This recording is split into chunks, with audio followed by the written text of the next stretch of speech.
अवकाशदर्शन किंवा खगोलशास्त्र म्हणजे प्रामुख्यानं रात्रीच्या आकाशामध्ये जे ग्रह तारे राशी नक्षत्र असतात त्याची ओळख करून घेणं, त्याचा आपल्या दैनंदिन जीवनाशी काही फायदेशीर उपयोग आहे की नाही किंवा तोटा देणारा उपयोग आहे की नाही हे पाहणं. लेपर्सीनं दुर्बिणीचा शोध लावला, त्याच्यानंतर त्याच्यामध्ये विकास केला गॅलिलिओनं. गॅलिलिओची दुर्बीण कशी होती, अशी नळकांड होताना ह्या बाजूने बघायचं आणि चंद्रदर्शन घ्यायचं. ह्या दुर्बीणला न्यूटोनियन दुर्बीण म्हणतात. तिचं वैशिष्ट्य असं आहे की मागच्या बाजूने बघण्याची आवश्यकताच नाही. मागच्या बाजूला एक 130 mm अंतर्वक्र आरसा आहे. आकाशातील गोलांकडून आलेलं सूर्य चंद्र शनी जे काय असेल त्या गोलांकडून आलेलं जे समांतर प्रकाश किरण आहेत ते ह्या अंतर्वक्र आरशामधून परावर्तित होऊन इथं 45 अंशाचा एक आरसा आहे साधा, त्या आरशातून परत परावर्तित होऊन ह्या नळकांड्यातून इकडे येतात. ब्रुनो काय म्हणाला, आपल्या पृथ्वीसारखी अजून कुठेतरी जीवसृष्टी असेल. आहेच असंही म्हणालं नाही असंही म्हणलं नाही, असू शकतं. मी खेड्यापाड्यात ज्यावेळी कार्यक्रम करतो त्यावेळी जे धोतरवाले आजोबा काठी टेकत येतात, कासोटावाली आजी, अशिक्षित आठलेभात्र आजी काठी टेकत येते आणि तिला मी ज्यावेळी दुर्बिणीतून चंद्र दाखवतोय, जे गॅलिलिओने 400 वर्षापूर्वी लोकांना चंद्र दाखवला होता ते तंत्रज्ञान 400 वर्षानंतर मी माझ्या भोवतालच्या सामान्य लोकांच्यापर्यंत मी आणलं आणि मी ते त्यांना दाखवतोय. भले उशिरानं का होईना मी ते लोकांना दाखवत आहे. याचा त्यांच्याही चेहऱ्यावरचा आनंद बघून मलाही आनंद होतोय.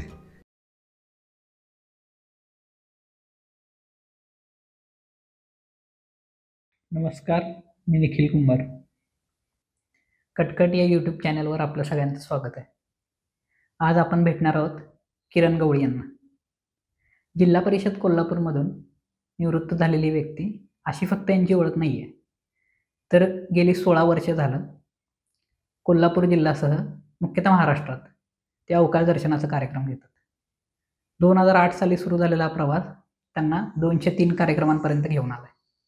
अवकाश दर्शन म्हणजे नेमकं काय, तर त्यांची जी दुर्बीण आहे तर या दुर्बिणीतून ते विद्यार्थी तसं इतर लोकांना अवकाश दर्शनाचं एक सफर घडवून आणतात. तर नेमकं काय त्यांचा छंद आहे आणि ते ह्या छंदाला कसं समाज उपयोगी किंवा लोकांपर्यंत कसं पोहोचवता येईल हे बघतायत, हे जाणून घेऊया. स्वागत आहे. नमस्कार निखिल, तू मला यूट्यूब चॅनलवर तुझ्या बोलवलास त्याबद्दल मी तुझ्या आभारी आहे. अवकाशदर्शन किंवा खगोलशास्त्र म्हणजे प्रामुख्यानं रात्रीच्या आकाशामध्ये जे ग्रह तारे राशी नक्षत्र असतात त्याची ओळख करून घेणं, त्याचा आपल्या दैनंदिन जीवनाशी काही फायदेशीर उपयोग आहे की नाही किंवा तोटा देणारा उपयोग आहे की नाही हे पाहणं किंवा हे माहिती करून घेणं म्हणजे अवकाशदर्शन. त्याच्यामध्ये दिवसातलं कालमापनसुद्धा आलं, रात्रीचं कालमापनसुद्धा आलं, एकूण वर्षाचं कालमापन आलं. त्याच्यावर आधारित मग शेतकऱ्यांशी संबंधित शेतीचे सगळे जे काही कामकाज असतात ती आली किंवा पावसाशी संबंधित काही विषय असतात. हे सगळे विषय खगोलशास्त्राशी किंवा अवकाशदर्शनाशी निगडीत आहेत आणि प्रत्येकानं खगोलशास्त्र आणि अवकाशदर्शन ह्या विषयामध्ये रुची निर्माण केलीच पाहिजे आजच्या काळामध्ये, असं मला वाटतंय. तर अवकाश दर्शन म्हणजे नेमकं काय आणि हे तुम्ही तळागाळातल्या लोकांपर्यंत कसं पोहोचवताय? हां, अवकाशदर्शन किंवा खगोलशास्त्र हा आकाशातील, खास करून रात्रीच्या आकाशातील ग्रह तारे राशी नक्षत्र यांचं निरीक्षण करणं, त्याच्यावरून अभ्यास करणं आणि त्याच्यावरून भविष्यकाळातील भाकितं करणं अशा प्रकारचं ज्योतींचं शास्त्र म्हणून सुद्धा खगोलशास्त्राकडे पाहिलं जातं. ज्योती म्हणजे तारे लुकलुकणारे असं. अगदी आदिमानव काळापासून हे शास्त्र चालत आलेलं आहे.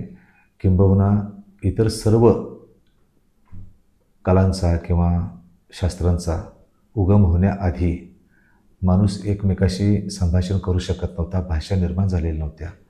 तेव्हा जर कुठलं शास्त्र असेल तर ते खगोलशास्त्र होतं.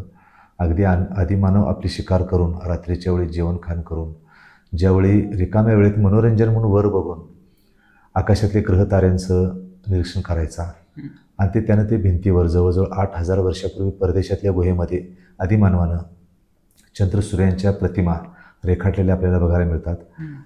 तर हा तेव्हापासून जो खगोलशास्त्राचा इतिहास, निरीक्षण, अभ्यास चालू आहे तो अखंडपणे चालू आहे त्याच्यातून विज्ञानाचा प्रचार होतोय, ज्या माणसाच्या जुन्या चालीरीती आहेत त्यासुद्धा कमी होण्यास मदत झालेली आहे. तर हे मी तळागाळातील लोकांच्यापर्यंत पोहोचवणं हे माझं कर्तव्य असं समजतोय. घटनेमध्ये सुद्धा एक कलम असा आहे की ज्याच्यामध्ये विज्ञानाचा प्रचार करणं हे तुमचं कर्तव्य आहे असं म्हटलेलं आहे घटनेमध्ये. आणि त्याला अनुसरून किंवा त्याची जाण ठेवून मी तळागाळापर्यंत हे विज्ञान, खगोलशास्त्र, भूगोलशास्त्र हे मी तळागाळापर्यंत पोचवण्यासाठी वाड्या वस्त्या पासून ते अगदी मोठमोठे परिषदांपर्यंत हा विचारांचा प्रचार करत आहे. जेव्हा तुम्ही प्रात्यक्षिक घेताय या अवकाश दर्शनात, तर त्याचं नेमकं स्वरूप काय असतंय? माझा कार्यक्रम 3 तासांचा असतो आहे. पहिल्या 1 तासामध्ये मी खगोल आणि भूगोलचा आणि विज्ञानाचा संपूर्ण जगाचा इतिहास काय आहे थोडक्यात म्हणजे थोडक्यात, तर तो कोणी त्याच्यामध्ये कुठल्या शास्त्रज्ञांनी योगदान दिलेलं आहे जीवावर उदार होऊन ते सगळं मी पॉवर पॉईंट प्रेझेंटेशनच्या माध्यमातून पडद्यावर प्रोजेक्टरच्या सहाय्यानं ते सांगत असतो आहे. हे दिवसा किंवा हॉलमध्ये झालं तरी चालतं आहे, परंतु आकाश दर्शन करायचं असतं त्यावेळी रात्रीची गरज असते, दिवसा ते होत नाही. अंधार पडल्यानंतर सर्व प्रेक्षकांना मी मैदानामध्ये घेऊन येतो आहे आणि आकाशातील ग्रह, तारे, राशी, नक्षत्र आणि त्याच्यावर अनुषंगानं ग्रहणं असतील, धूमकेतू असतील, कृष्णविवर असतील आणि एकंदर जे प्राथमिक ज्ञान प्रत्येक व्यक्तीला माहीत असणं आवश्यक आहे अशा प्रकारचं सामान्य ज्ञान खगोलातलं, भूगोलातलं मी लोकांना सांगत असतो आहे. दक्षिणायन, उत्तरायण दिशा कशा ओळखायच्या, चंद्र सूर्य आकाशात नसताना, अशा प्रकारची मी माहिती देत असतो आहे. अगदी वाड्या वस्त्यापासून ते मोठ्या परिषदांपर्यंतचा हा जो प्रवास आहे तो म्हणजे अगदी 2008 सालापासून जो मी सुरू केला आहे तो आता 2024 साल संपत आलं. अंदाजे 203 कार्यक्रम आत्तापर्यंत केलेले आहेत आणि विविध प्रकारचा समोरचा जो वयोगट आहे तो बघून कुणाला काय सांगायचं हे मी ठरवत असतो आहे. आणि माझ्याकडे किती ज्ञान आहे याच्यापेक्षा मी सांगितलेलं समोरच्या व्यक्तीला कळलं की नाही याच्याकडे माझा कटाक्ष जास्त असतो. त्यामुळे जमेल तेवढी भाषा सोपी करून मी समोरच्या लोकांना सांगत असतोय, उदाहरण देत असतोय, पुरावे देत असतोय. खगोल अभ्यास हा छंद म्हणून जरी तुम्ही जोपासला असला तरी शैक्षणिक तुमचं कसं होतं, म्हणजे शिक्षण नेमकं कोणत्या क्षेत्रात झालंय आणि त्याचा आणि ह्याचा काय संबंध होता ह्या क्षेत्राशी? मी पोटापाण्याच्यासाठी जे शिकलो त्याचा आणि ह्या खगोलशास्त्राचा काहीच संबंध नाही आहे. करवीर तालुक्यातील वसगडे गावी माझं 1ली ते 4थीचं शिक्षण झालं आणि 5वी ते 10वीचं चंबोगुडीच्या राजर्षी शाहू विद्यालय केंद्रामध्ये माझं शिक्षण झालं. माझ्यातल्या कलागुणांना वाव तिथल्या शिक्षकांच्यामुळं चित्रकला असेल, मूर्तिकला असेल, संगीत असेल, व्यायाम असेल, हे सगळे संस्कार विद्यानिकेतननं मला दिले आणि तिथल्या गुरुजनांनी मला दिले. आणि त्याच्यानंतर मी गोखले कॉलेजला 11वी सायन्स केलं 1 वर्ष आणि त्याच्यानंतर गारगोटला 3 वर्षाचा सिव्हिल इंजिनिअरिंगचा डिप्लोमा केला. त्याच्यानंतर 4 वर्षे बेरोजगार राहिलो, आर्किटेक्टच्या हाताखाली काम केलं आणि मधल्या काळामध्ये करवीरनगर वाचन मंदिरमध्ये मी जात होतो वाचनासाठी. त्यावेळी काही आत्मचरित्र वाचली. काल्पनिक कथा मला वाचायला आवडत नाहीत, ललित वगैरे जास्त आवडत नाही, परंतु प्रवास वर्णनं मला आवडतात आणि आत्मचरित्र ज्या मोठे मोठे लोक होऊन गेले त्यांचे आत्मचरित्र वाचायला आवडतं. त्याच्यातून प्रेरणा घेऊन वाचन वगैरे वाढलं. त्याच्यातून खगोलशास्त्राची, विज्ञानाची आवड निर्माण झाली. मग असं काही वाचनात तुमच्या आलेलं जेणेकरून परत ह्या छंदाकडे वळावं किंवा ह्यातच पुढे जावं असं काय? आमची शेती होती, रात्र पाळीला आम्ही पाणी पाजायला जायचो. रात्री सरीमध्ये पाणी सोडून दिलं की मग करमणूक काय रात्रभरासाठी. त्यावेळी मी आकाशाकडे बघत राहायचो आणि मग हे काय मला वाटायचं की उल्कापात वगैरे झाला तर मला भीती वाटायची की असं जर वारंवार असं उल्कापात होऊ लागला आणि ह्या आकाशातल्या चांदण्या जर एक वेळ कमी झाल्या बघ तर मी मोठेपणी मला जो अभ्यास करायचा आहे ह्याच्याविषयी तर त्यासाठी एक पण चांदणी शिल्लक राहणार नाही असं मला वाटायचं. म्हणजे कधी वाटत होतं? खूप बालपणामध्ये 4वी 5वी 6वीला असेल त्यावेळी असं वाटायचं एखादी उल्का पडली तर हे अशी एक उल्का तुटून पडायला लागली झाडाचं फळ तुटल्यासारखं. तर एक दिवशी ज्यावेळी मी मोठा होईन, मी ज्यावेळी अभ्यास करेन त्यावेळी काही अभ्यास करण्यासाठी काही आकाशात काही चांदण्या शिल्लक राहतील की नाही अशी मला भीती वाटायची. पण त्या उल्काचा आणि या चांदण्या पडण्याचा काहीच संबंध नाही हे नंतर ज्यावेळी मला हायस्कूलमध्ये कळालं त्यावेळी मला जरासं बरं वाटलं आणि आकाश छंद तेव्हापासून लागला. आणि नंतर कॉलेजच्या काळामध्ये काही शिबिरांमध्ये वगैरे मी प्रेक्षक म्हणून जायचो आकाशदर्शन करणाऱ्या संस्थांच्याकडे. त्यावेळी त्या संस्थांच्याकडनं मला कळू लागलं. दिशेबद्दल तुम्ही मगाशी बोलताना म्हटलं की हां. दिशेबद्दल खूप हां लहान वयातच तुम्हाला जाण आली, हां, तर त्याबद्दल काय? मी साधारण 4थीला असेन आणि आमच्या महाजनबाई आम्हाला सकाळच्या वेळेला थंडी असायची हिवाळ्यामध्ये, त्यामुळे आम्हाला मैदानात उन्हात बसवायच्या बरं. आणि त्या विचारायच्या की उत्तर कोणती. मग बाकीच्या मुलांना लवकर कळायचं नाही. मग मी लक्षात ठेवलं होतं, हां. म्हणजे सूर्य ज्या बाजूला उगवतो ती पूर्व. मग एकदा पूर्व कळली की मग डावीकडे काय उजवीकडे काय हे सगळं आपल्याला कळतंय. मग सकाळ असायची, त्यामुळे सकाळी सूर्य कुठल्या बाजूला उगवलाय हे समोरच दिसत होतं ना. त्यामुळे तिकडं तोंड करून मी उभा राहायचो आणि मग डावीकडे कुठली उजवीकडे कुठली हे पाठ केल्यामुळे ते मॅडमना मी सांगितलं आणि त्यांनी मला त्यावेळी शाबासकी दिली होती. आणि हे म्हणजे मग त्यांनी शाबासकी दिल्यानंतर आपल्याला वाटतं ना की आपण आकाशाविषयी अजून थोडं ज्ञान मिळवत राहावं वगैरे असं. बरोबर. कुणीतरी कुठल्या तरी क्षेत्रामध्ये शाबासकी दिली की त्या क्षेत्रामध्ये अजून खोलवर जावं असं कुणालाही वाटेल. मग विज्ञानाची आवड सुरू झाली लहानपणापासूनच झाली. सर, शैक्षणिक काळात विज्ञानाची कुतूहल वाढवणार असं काय घडलं किंवा असं काय तुमच्या बाबतीत सांगता येण्यासारखं? हां, हायस्कूलच्या काळामध्ये आम्हाला वर्तमानपत्र वाचणं प्राचार्य जोम सोळंकी सरांनी अनिवार्य केलं होतं. आणि महाराष्ट्र टाइम्स यायचं होतं त्यावेळी आमच्या हायस्कूलमध्ये विद्यानिकेतनमध्ये. तर त्याच्यामध्ये प्रत्येक महिन्याच्या 2-3 तारखेला आजचे या महिन्याचे अवकाश किंवा या महिन्याचे कॅलेंडर असं यायचं. म्हणजे अवकाशातलं म्हणजे या महिन्यामध्ये आकाशात ग्रह तारे राशी नक्षत्र कोणती दिसणार हे असे 2 वर्तुळामध्ये आकृत्या काढून वगैरे ते यायचं दर महिन्याच्या 2-3 तारखेला महाराष्ट्र टाइम्समध्ये. ते माझं वाचण्याचं कुतूहल वाढत गेलं आणि ते दर महिन्याचं मी वाचायचो. आणि त्याप्रमाणे आमच्या त्या शाळेच्या गवाक्षातून म्हणजे त्या अंगणातून जेवढं डोक्यावरचं आकाश दिसेल त्याप्रमाणे मी थोडंसं त्याच्याप्रमाणे महाराष्ट्र टाइम्समध्ये दाखवलं आहे, त्याच्याप्रमाणे ते आहे की नाही हे मी बघायला लागलो. ते निरीक्षण माझं मीच करायला लागलो. मला कोणी जबरदस्ती केली नाही किंवा कोणी आवड निर्माण व्हावी यासाठी विशेष प्रयत्न केले नाहीत. दुसरे कारण असं घडलं की विज्ञान प्रदर्शन, तर ते मलगा हायस्कूलमध्ये विज्ञान प्रदर्शन होतं आणि तिथं आमच्या शाळेनं पण भाग घेतला होता. आणि त्यासाठी मी सिने स्लाईड प्रोजेक्टर तयार केला होता. 2 प्रकारची भिंग, एक खोकं घेऊन दुकानातून भिंग विकत आणून आणि आपल्या प्रयोगशाळेत एक फिल्म होती, ती फिल्म त्याच्यामध्ये घालून अतिशय मोठं, म्हणजे मला वाटते आडवं 30 फूट आणि उभं 20 फूट एवढ्या मोठ्या आकाराचं, म्हणजे सिनेमा थिएटरमध्ये जशा स्लाईड्स दाखवतात तशा पद्धतीचं स्लाईडचं प्रोजेक्टर मी तयार केलं होतं. त्यासाठी सुद्धा कुणाचं मार्गदर्शन मला मिळालेलं नव्हतं.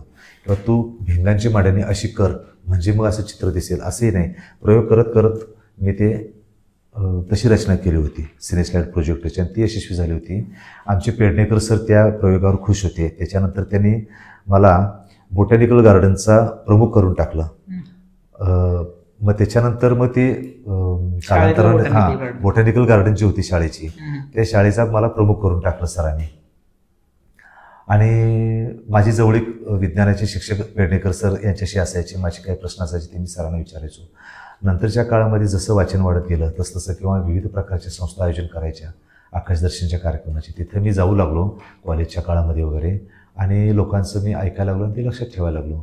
बऱ्यापैकी मला समजायला लागल्यानंतर मग मी स्वतः अगदी प्राथमिक शाळेच्या मुलांच्यापासून जे कार्यक्रम सुरू केले ते नंतर मग अगदी मोठ्या मोठ्या संमेलनापर्यंत मी कार्यक्रम घेऊ लागलो नंतरच्या काळामध्ये.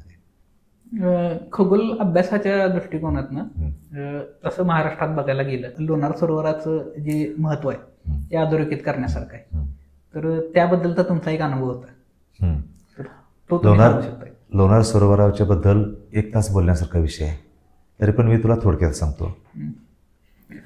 जगातलं हे एकमेव असं लोणार सरोवर आहे की ज्याच्यामध्ये परिस्थितिकी इकोसिस्टीम जगापेक्षा वेगळे आहे. म्हणजे कसं आपण किती परिस्थिती बघितल्या, एक पृथ्वी जमिनीवरची बघितली, एक समुद्रातली बघितली, त्याच्यापेक्षा वेगळं अजून काय आहे? फार फार तर ध्रुव प्रदेशातलं बर्फाळ प्रदेशातलं एक जीवन असू शकतं वैविध्य म्हणून. त्याच्यापेक्षा अजून एक वेगळ्या प्रकारचं जैव परिस्थिती आहे ती म्हणजे लोणार सरोवरमध्ये आहे. ती का आहे तर समुद्रापेक्षा जास्त खारट पाणी आहे.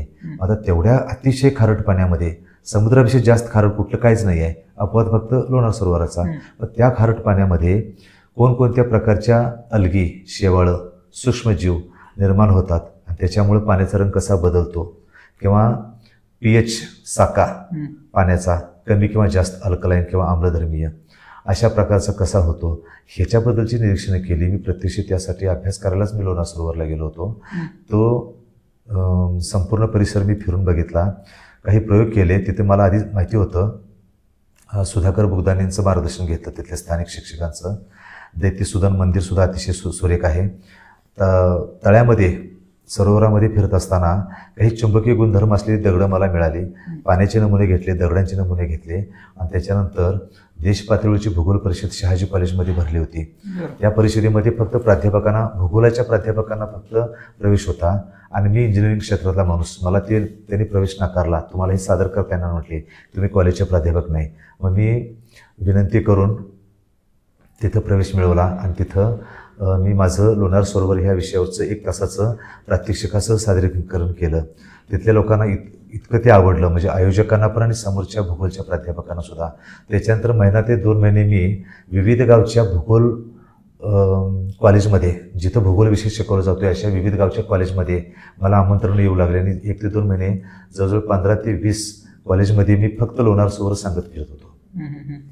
सर, तुम्ही जे हे कार्य करताय त्याला नेमकी प्रेरणा कुठनं मिळते? म्हणजे नेमक्या कसं हे परत परत तेच तेच तेच करत राहावं असं वाटतं? ते काही एकच प्रेरणा आहे म्हणून सांगू, तशा अनेक प्रेरणा आहेत. जेव्हा मी कार्यक्रम करायला सुरुवात केली त्यावेळी मला गॅलिलिओ समजायला लागला, न्यूटन समजायला लागला, ब्रुनो समजायला लागला, प्लेटो समजायला लागला, ॲरिस्टॉटल समजायला लागला, कोपर्निकस समजायला लागला, अगदी आर्किमिडीज आणि अलीकडचा स्टीफन हॉकिन्सपर्यंत, आईन्स्टाईनपासून. तर हे सगळे लोक समजायला आले. त्यांचं मग थोडंसं व्यवस्थित मी वाचायला लागलो. भारतीय शास्त्रज्ञ आणि परदेशातले शास्त्रज्ञ प्रत्येकाचं चांगलं चांगलंच योगदान आहे विज्ञानासाठी आणि हे नवीन नवीन शोध लावण्यासाठी. त्यांच्यातून मी काय प्रेरणा घेतल्या, आता ब्रुनोचंच घ्या.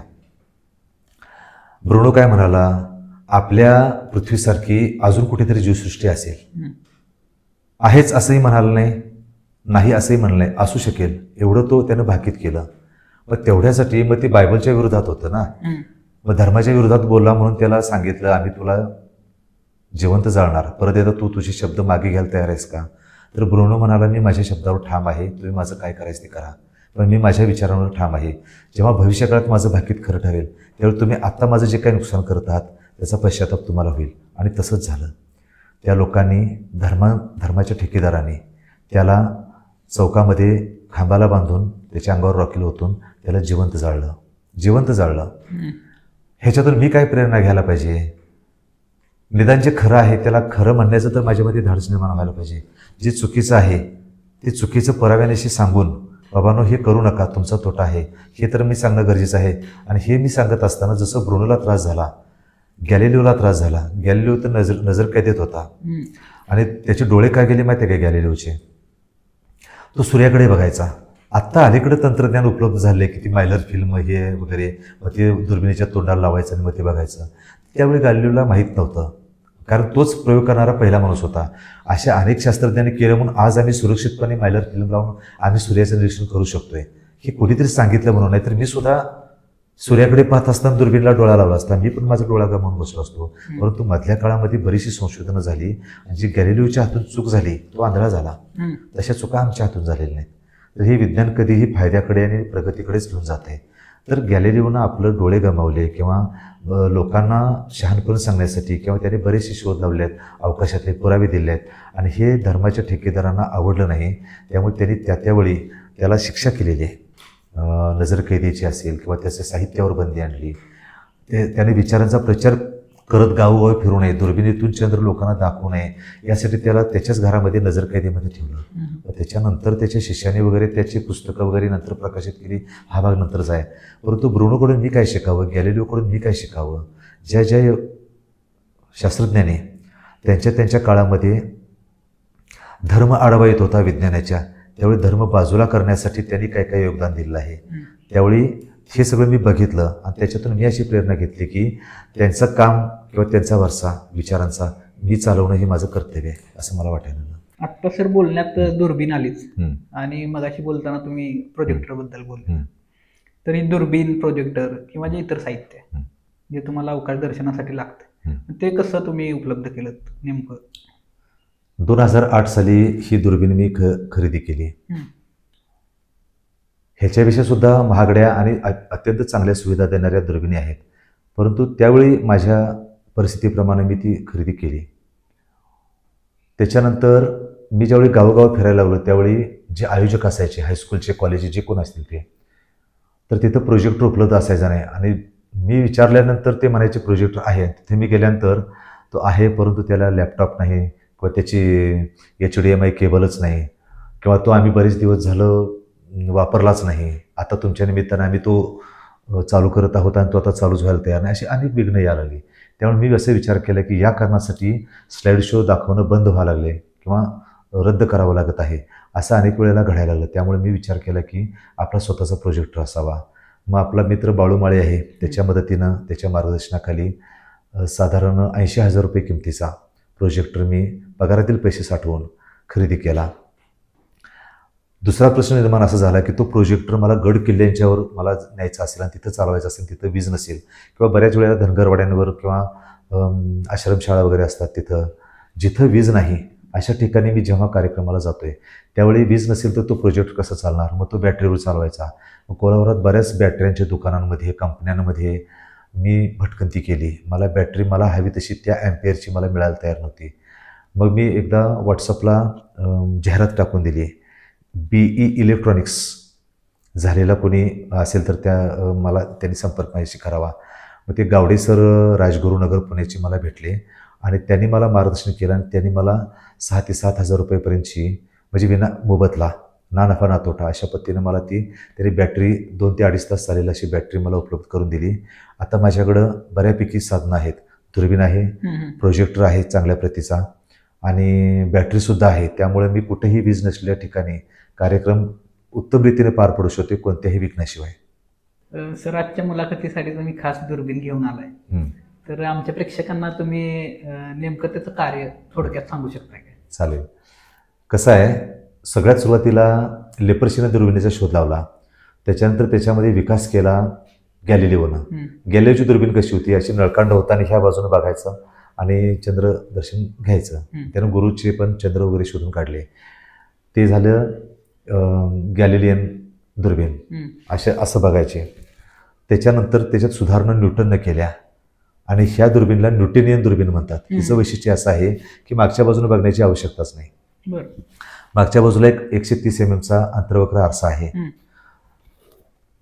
आकाशातील गोलांकडून आलेलं, म्हणजे सूर्य, चंद्र, शनी जे काय असेल तर त्या गोलांकडून आलेलं जे समांतर प्रकाश किरण आहेत ते ह्या अंतर्वक्र आरशामधून परावर्तित होऊन इथं 45 अंशाचा एक आरसा आहे साधा, त्या आरशातून परत परावर्तित होऊन ह्या नळकांड्यातून इकडे येतात.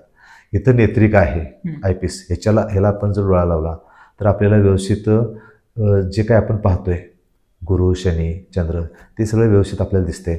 हा फाइंडर नावाचं एक उपकरण आहे. ह्याच्यामध्ये कसं छोटे छोटे जे ग्रहगोल असतात, गुरु, शनी वगैरे, तर ह्याच्यामधून शोधायला त्याला वेळ लागतोय. त्यामुळं ह्याच्यातून लगेच शोधायचं, त्याच्यानंतर हे स्क्रूच्या साहाय्याने फिट करायचं आणि नंतर मग शार्प झुमिंग किंवा फोकसिंग ह्या स्क्रूच्या साहाय्यानं करायचं.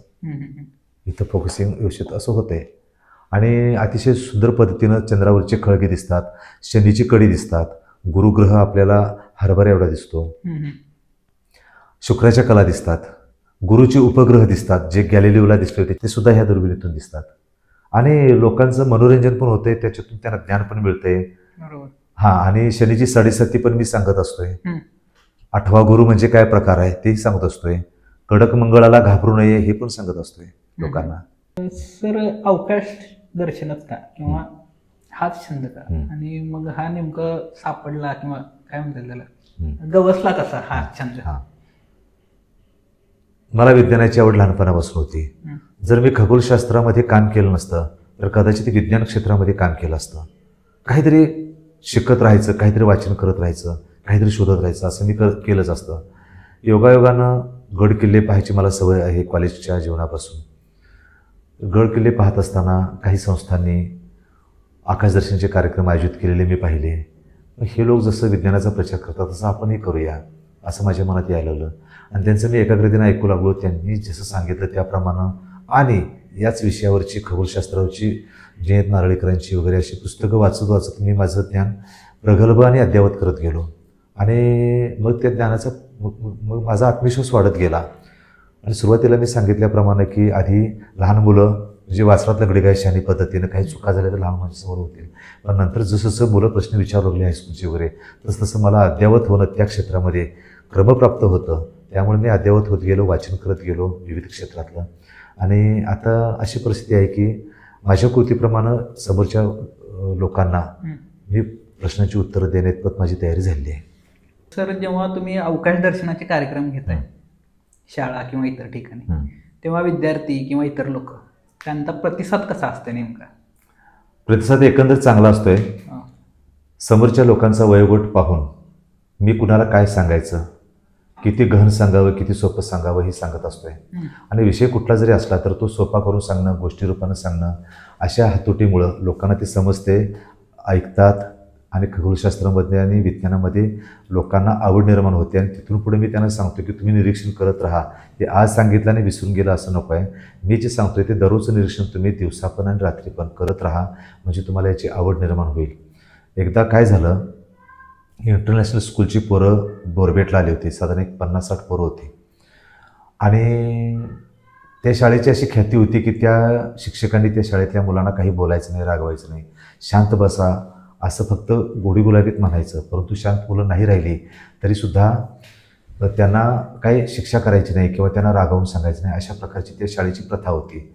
आणि अशी पोरं माझ्यासमोर बसली होती. तरी पण त्या मुलांच्या समोर मी गोष्टी रूपानं किंवा अतिशय रंजक पद्धतीनं प्रश्नोत्तरं करून, तुम्हाला ह्यातलं माहिती आहे का रे, कोण मला ह्या प्रश्नाचं उत्तर देईल का रे, अशा प्रकारचं त्यांना आवड निर्माण होईल ऐकण्याची, अशा पद्धतीने मी तो कार्यक्रम साधारण तास दीड तास घेतला. आणि ते कार्यक्रम संपल्यानंतर त्याच शाळेचे शिक्षक मला नंतर येऊन भेटले आणि मला म्हणाले की आमच्या क्लासमध्ये मुलं 10-15 मिनटं झाल्यानंतर लगेच सुळबुळ करायला सुरुवात करतात आणि तुमचं हे जवळजवळ तास दीड तासाचा कार्यक्रम त्यांनी शांततेनं ऐकला. असं त्यांनी सांगितलं. त्यावेळी मलासुद्धा आनंद वाटला की ठीक आहे, माझ्याकडं काहीतरी सांगण्यासारखं आहे आणि लोकांना समजतंय. माझ्याकडे काय चांगलं आहे ह्याच्यापेक्षा मी जे सांगतोय ते लोकांना आवडतंय, ऐकायला आवडतंय, लोक शांतपणे ते ऐकतात, ही गोष्ट माझ्यासाठी समाधानाची आहे. मग त्यामागचं नेमकं कारण काय लक्षात आलं तुम्हाला, म्हणजे किंवा असं काय तुमच्याकडे विशेष आहे? हे काय होतंय की आता मी सुद्धा शिकत असताना, मग ते हायस्कूल कॉलेज असो किंवा हायस्कूलचे शिक्षक चांगलेच भेटले मला. अगदी त्यांना गुरुवर्य म्हणावं, नतमस्तक व्हावं अशा प्रकारचे माझे हायस्कूलचे विद्यानिकेतनचे शिक्षक होते. परंतु त्याच्या आधी किंवा त्याच्यानंतर असं उल्लेखनीय असं काही सांगावं असं काही शिक्षक मला काही वाटले नाहीत. आणि मी हातोटीमध्ये त्याच्यातूनच मी अशी माझी हातोटी निर्माण केली की मी ज्यावेळी शिकत होतो त्यावेळी ते शिक्षक सांगायचे, मला बऱ्याच वेळेला काही कळायचं नाही. मग असं माझ्यासमोरच्या प्रेक्षक वर्गाचं होऊ नये. मग ते विद्यार्थी असतील, नागरिक असतील, कोणी असतील. माझ्या बाबतीत जे झालं ते इतरांच्या बाबतीत होऊ नये. म्हणजे काय, तो सांगत आहे, मला काही कळत नाही आणि विचारायची सोय नाही. कसं विचारायचं, बाकीचे लोक हसतात किंवा मग तुला एवढं पण कळत नाही का, बाकीच्यांना कळलं तुलाच कसं कळत नाही, असं होऊ शकतं. त्यामुळं मी माझी हातोटी अशी ठेवली की तुम्हाला कळते की नाही. प्रत्येकाला मी विचारतो तुला कळते की नाही, माझ्यात काही सुधारणा अपेक्षित आहेत का. आणि मी सोपं करतोय आणि गोष्टी रूपानं सांगतोय, त्यामुळे लोकांना ते कळतंय आणि ते मला त्यांच्या चेहऱ्यावर जाणवतंय. ते प्रश्न जेव्हा विचारायला सुरुवात करतात, मी सांगितलेल्या माहितीवरच प्रश्न विचारतात किंवा मी सांगितलेली नाही माहिती तरीसुद्धा त्यांच्या मनात अनेक दिवसापासूनचे जे प्रश्न आहेत ते प्रश्नसुद्धा ते विचारत असतात की मी इथं हे असं ऐकलं आहे, जे बर्म्युडा ट्रायंगल असेल किंवा एलियन असेल किंवा परग्रहावरचा माणूस असेल, अशा प्रकारचे प्रश्न विचारतात. हे काही माझ्या बोलण्यामध्ये आलेलं नसतंय, परंतु ते विचारतात की मग पृथ्वी सोडून अजून जीवसृष्टी असेल का, अशा प्रकारचे प्रश्न येतात. हे प्रश्न त्यांचे अनेक दिवसापासूनचे दबलेले प्रश्न आहेत, ज्याची उत्तरं देणारा त्या लोकांना कधी मिळालेला नाही माणूस. तो माणूस आता समोर मिळालेला आहे म्हणून ते सांगत असतात. मग काय पोरं आडवं प्रश्न विचारत असतात? असं नाही. आडवं म्हणजे कसं, जे असतात ते शंकाच असतात.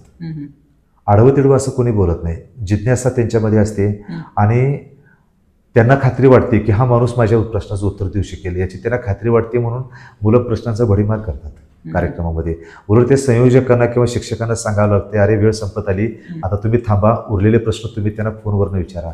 मी सुद्धा लोकांना असं सांगतोय उपस्थित प्रेक्षकांना की शेवटच्या विद्यार्थ्याचा शेवटचा प्रश्न जोपर्यंत संपत नाही तोपर्यंत मी मैदान सोडणार नाही असं मी म्हणतोय. परंतु आयोजकांना किंवा शिक्षकांना वेळेअभावी तो कार्यक्रम थांबवावा लागतोय आणि उरलेले तुमचे प्रश्न तुम्ही सरांना फोनवरून विचारा असं ते जाहीर करतात.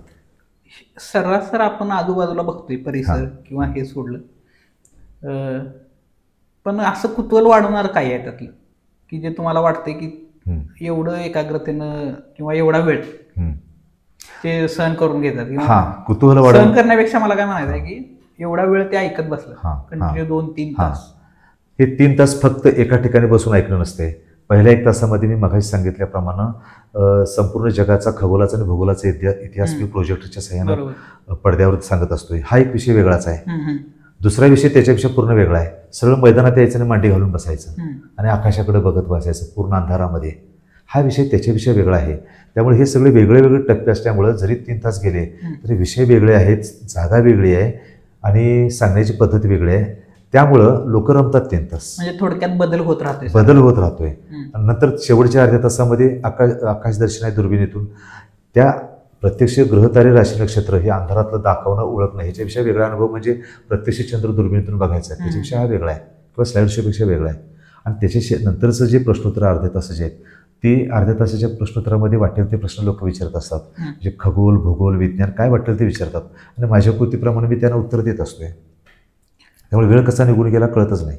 तर अवकाश संशोधनाच्या बाबतीत नेमकी समाजात एवढी उदासीनता काय आहे आणि मग ह्याच्याकडे एखाद्या मुलाला करिअर म्हणून बघायचं असेल तर त्यानं याकडे कसं बघायला पाहिजे? मग इतर जगातील इतर देशांच्या तुलनेत भारतामध्ये धर्माचं प्राबल्य समाजावर जास्त आहे आणि जिथं धर्माचं प्राबल्य जास्त आहे तिथं विज्ञान नैसर्गिकरित्या मागं पडलं जाते किंवा विज्ञानाला मागं खेचलं जाते.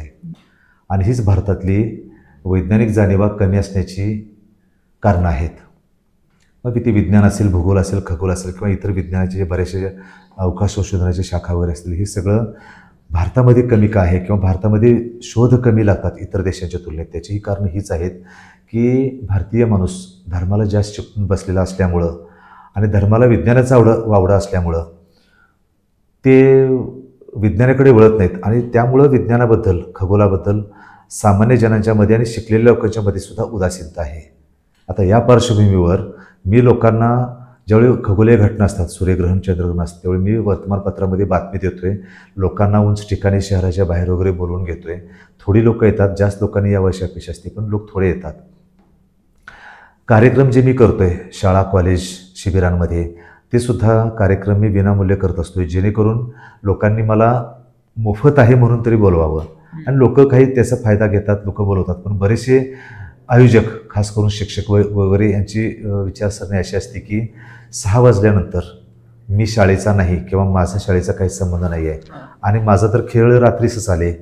त्यामुळं रात्रीचं ह्याच्यासाठी मुलामुलींना बोलवायचं, मग त्या लहान मुलींना सुरक्षितपणे त्यांच्या घरी 9 नंतर पोचवायचं कार्यक्रम झाल्यावर, हे सगळं जिकिरीचं काम शिक्षकांना नको असते. त्यामुळे शिक्षक टाळण्याकडे त्यांचा कल जास्त असतोय. त्यातले हे जे धाडसी शिक्षक असतात किंवा जे संस्थांचे आयोजक असतात, सामाजिक संस्थांचे आयोजक वगैरे असतात पुरोगामी विचार, तर ते आयोजित करतात आणि हे कार्यक्रम असे चालूच राहिले आहेत. आता ह्याच्यामध्ये करिअर म्हणाल तर आता बऱ्याचशा शैक्षणिक संस्थांनी खगोलशास्त्राचा अभ्यासक्रम सर्टिफिकेट कोर्स वगैरे आता हळूहळू चालू केलेला आहे.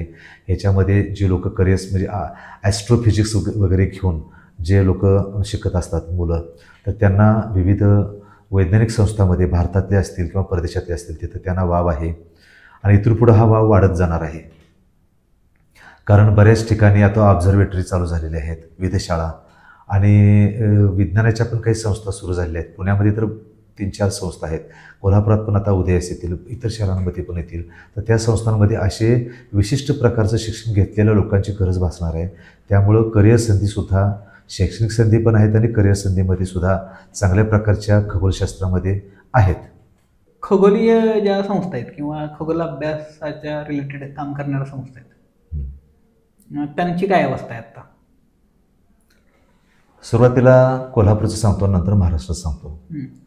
कोल्हापूरमध्ये एक संस्था आहे, परंतु त्या संस्थेचं कार्य असं आहे की आमचा एवढा एक 15-20 जणांचा ग्रुप, आम्ही एवढे जणच विशिष्ट ठिकाणी जाणार, आमच्यातच फक्त ज्ञानाची देवाणघेवाण करणार, बाहेरच्या लोकांना काय आम्ही प्रवेश देणार नाही आणि आम्हाला गावोगावी फिरून ज्ञानाचा प्रचार करायची इच्छा नाही, आवड नाही असं.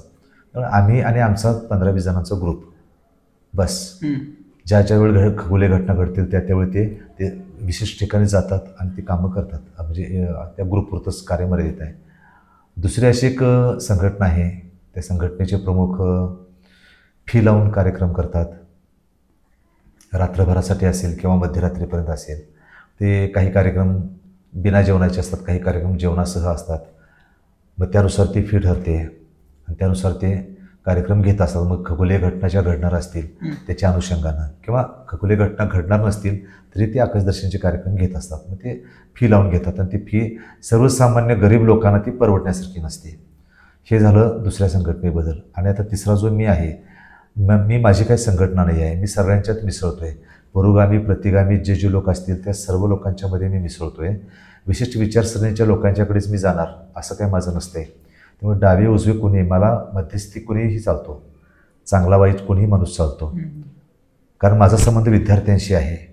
विद्यार्थ्यांच्या आणि माझ्यामधला दुवा कोण आहे हे मी बाजूला ठेवतो आहे. कोणीतरी दुवा चांगल्या किंवा वाईट माणसाने यावं, त्यानं दुवा बनावं आणि विद्यार्थ्यांच्या सोबत माझा संपर्क किंवा नागरिकांच्या सोबत माझा संपर्क करून द्यावा. मग ते विद्यार्थी नागरिक आहेत आणि मी आहे, मग त्यांना मी देत असतो आहे. जिथं जिथं बोलवतील तिथं गावोगावी मी फिरून ते काम करत असतो आहे. हे झालं कोल्हापूरचं. पूर्ण महाराष्ट्राचा विचार केल्यानंतर पुण्यामध्ये, नागपूरमध्ये, नाशिकमध्ये, सांगलीमध्ये छोट्या मोठ्या संस्था आहेत. पुण्यामध्ये तर 4-5 संस्था आहेत खगोलशास्त्र आणि विज्ञान या विषयावर काम करणाऱ्या. त्या प्रामाणिकपणे असे कार्यक्रम घेत असतात. दुर्बिणमधून कार्यक्रम पुण्यातली एक व्यक्ती असंच फी लावून कार्यक्रम घेत असते रात्रभरासाठी. म्हणजे तंबूत मुक्काम करायला मिळणार, जेवण आणि मग रात्रभराचं कार्यक्रम वगैरे अशा प्रकारचं खाजगी पद्धतीनं एक व्यक्ती पुण्याची कार्यक्रम घेत असते. आणि ह्या ज्या संस्था मी सांगितल्या 4-5 संस्था, ह्यासुद्धा खगोलाचे कार्यक्रम सहली वगैरे घेत असतात. काही विज्ञानाचे व्हिडिओ तयार करणे, काही त्यांच्याकडे आपण गेल्यानंतर काही वेधशाळा आहेत, काही तारांगण आहेत पुण्यामध्ये किंवा इतर शहरांमध्ये सुद्धा. नागपूरला पण आहे, पुण्याला पण आहे, मुंबईला पण आहे. तर हे ज्या विज्ञानाचं कार्य करणाऱ्या संस्था आहेत त्या संस्था बऱ्यापैकी चांगलं काम करत आहेत पूर्ण महाराष्ट्रामध्ये, विविध मोठ्या मोठ्या शहरांमध्ये. सूर्यग्रहण असेल किंवा बरेचसे जे ग्रहण असतात, तर याबद्दल समाजात काही समज आहेत, गैरसमज आहेत. त्याबद्दल खगोल अभ्यासक म्हणून तुमचं काय मत आहे? ज्योतिष कुंडली ही विशिष्ट लोकांना भीती घालून पोट भरण्याचे साधन म्हणून त्याचा वापर केला जातो आहे. आकाशात ग्रह आहेत, तारे आहेत, नक्षत्र आहेत, ते विशिष्ट कालावधीमध्ये एकमेकाच्या भोवती फेऱ्या मारतात. त्यामुळे आपल्याला कालमापन सुसह्य झालेलं आहे. हवामानाचा अंदाज घेणे इथंपर्यंत हे खगोलशास्त्र ठीक आहे, परंतु त्याचा मानवी जीवनावर परिणाम होतो असे भीती घालायला जेव्हा सुरुवात होते तिथून त्या ज्योतिषाचा, फसव्या ज्योतिषाचा उदय होतो. मग ते कडक मंगळ असेल, शनीची 7.5 असेल, 8वा गुरु असेल, ग्रहणातले वेध पाळणे असेल, हे सगळं चुकीचं आहे किंवा ह्याला घाबरायची गरज नाही. मी लोकांना हेच सांगत असतो, हे घाबरणाऱ्या लोकांना मी धाडशी बनवतोय. त्याचा वयोगट काही असू दे, जिथे जिथे मी कार्यक्रमाला जातो तिथं आवर्जून ह्या गोष्टींवर बोलतोय. आता खगोलशास्त्र सांगणारे महाराष्ट्रामध्ये अनेक संस्था आहेत, खाजगी लोक आहेत. ते लोक फक्त विज्ञान सांगतात, खगोल सांगतात, परंतु जेव्हा सामाजिक विषय येतोय, म्हणजे हे सगळं तू जो प्रश्न विचारलास तो, की ह्याचा मानवी जीवनावर चांगला किंवा वाईट परिणाम होतोय का, लोकांनी हे पाळावं की नको, अशा प्रकारचे तुझ्यासारख्यांचे ज्यावेळी प्रश्न येतात त्यावेळी बऱ्याच वेळेला हे जे मार्गदर्शन करणारे खगोल अभ्यासक असतात हे प्रश्नाची उत्तरं व्यवस्थित देत नाहीत. का तर मी जर परखड मत मांडलं तर पुढच्या वेळी मला कुठल्या दुसऱ्या गावाला मग हे लोक बोलवतील की नाही अशी भीती बाळगतात लोक. मी मात्र असा विचार केला आहे की पुढच्या वेळी मला कोणी बोलवलं तरी ठीक, नाही बोलवलं तरी ठीक, परंतु यापूर्वी ज्या शास्त्रज्ञांनी आपलं बलिदान दिलेलं आहे, आपल्या विचारावर ठाम राहून त्यांच्याशी इमानदारी बाळगायची असेल आणि त्यांचं मला नाव घ्यायचं असेल तर हे चुकीचं आहे हे सांगणं माझं कर्तव्य आहे. आणि हे चुकीचं आहे हे सांगितल्यानंतर आयोजकांच्यापैकी कोणी मला भविष्यात नाही बोलवलं तरी हरकत नाही, ह्याची मी तयारी ठेवून मी लोकांना सांगत असतोय. ग्रहणातले वेध पाळायची गरज नाही, ग्रहणं लोकांनी बघावीत, ह्याच्यामध्ये तोटा काही नाही आहे किंवा ह्याच्यात घाबरण्यासारखं काही नाही आहे. आणि शनीची 7.5 कशी चुकीची आहे, ते कालमापन कसं आहे, गुरुचं कालमापन कसं आहे, कुंभमेळे वगैरे चालू असतात दर 12 वर्षांनी, त्याची कारणं काय आहेत, त्याचा इतिहास पण मी सांगतोय, त्याच्यातले सामाजिक तोटे पण मी सांगतोय. तर हे सगळं लोकांना समजावून सांगितलं आणि त्याच्यापैकी थोड्या लोकांना जरी समजलं तरी सुद्धा माझा कार्यक्रम सार्थक झाला असं मी समजतोय. आतापर्यंत जे तुम्ही घेतलेत कार्यक्रम 200 पेक्षा जास्त, मोफत कार्यक्रम 200 पेक्षा जास्त, तर ह्यामध्ये अशा बऱ्याचशा घटना असतील ज्या तुमच्या कायमस्वरूपी लक्षात राहणाऱ्या, असं काय तुम्ही शेअर करू शकता आमच्यावर? मी खेड्यापाड्यात ज्यावेळी कार्यक्रम करतोय त्यावेळी जे धोतरवाले आजोबा काठी टेकत येतात, कासोटावाली आजी, अशिक्षित अंगठेभाद्र आजी काठी टेकत येते आणि तिला मी ज्यावेळी दुर्बिणीतून चंद्र दाखवतोय, जे गॅलिलिओने 400 वर्षापूर्वी लोकांना चंद्र दाखवला होता, ते तंत्रज्ञान 400 वर्षानंतर मी माझ्या भोवतालच्या सामान्य लोकांच्यापर्यंत मी आणलं आणि मी ते त्यांना दाखवतोय. भले उशिरानं का होईना मी ते लोकांना दाखवत आहे. याचा त्यांच्याही चेहऱ्यावरचा आनंद बघून मलाही आनंद होतोय की उशिरानं का होईना किंवा त्या लोकांचं आयुष्य संपण्याआधी त्यांनी चंद्र बघितला.